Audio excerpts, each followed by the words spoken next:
I just want to give an external reminder to those of us who may be in a space where we feel drained by our jobs, right? Maybe it's our particular area of focus in our jobs. Maybe it's the workload. Maybe it's the culture, the environment. Maybe we're remote workers and we're feeling isolated. Maybe we're back to office and exhausted by the extra travel components. Maybe because of either return to office or because of heavy workloads, because we are overworking of our own volition, then we are, again, more of that isolation, right? Maybe we're not connecting with our friends and our family in our community. Maybe we're not actively participating in charity events that we would normally be, or contributing in ways that we would normally be. Whatever you may be feeling, if you are feeling the weight of your work right now, I want to show you this Gallup data.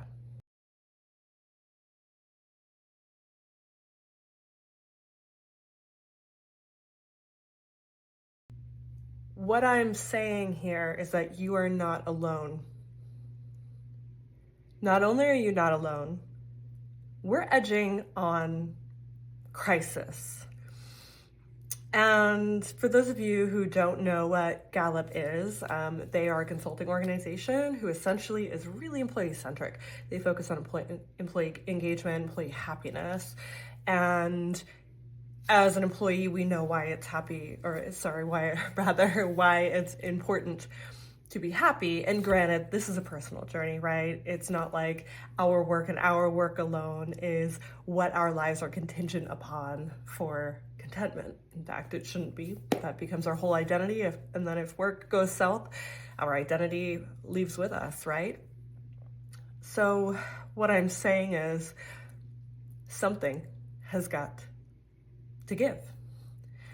And what I want to remind you of as the individual is that you have free will and autonomy.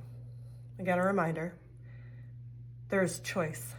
Even when you are exhausted and bogged down and feel like you can't conduct a job search, there's choice.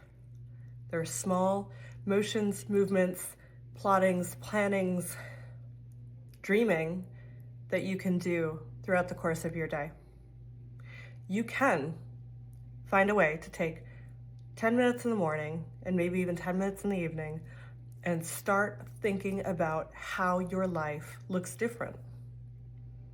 Maybe your job is great, truly. Maybe you really like it, but you've just been over-indexing in the space. How do you begin to back out logically, ethically, so that you can have that harmony between work and life, and work is life, part of life. There's also an assessment that needs to be done about current structure.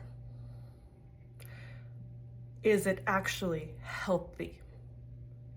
Is it actually functional?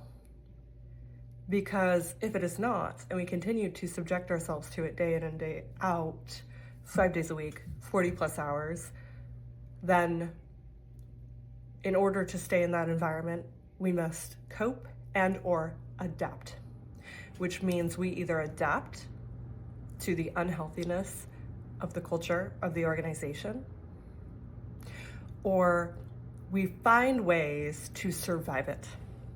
Maybe we overeat, maybe we're checked out the second we leave work and we can't be present with the people that we love and care about. Maybe we have ceased to have people we love and care about, and we just go home and essentially self-isolate, right? Coping leads to sickness. Stepping outside of our values leads to sickness. Inevitably, every time. Maybe it's not physical ailment, maybe it's mental, maybe it's emotional. It will lead you to be sick, and you are worth a happy, healthy, abundant, prosperous life. And there are countless ways to get there, and it does not have to be in your current structure and your current path. Thanks for listening. Take care.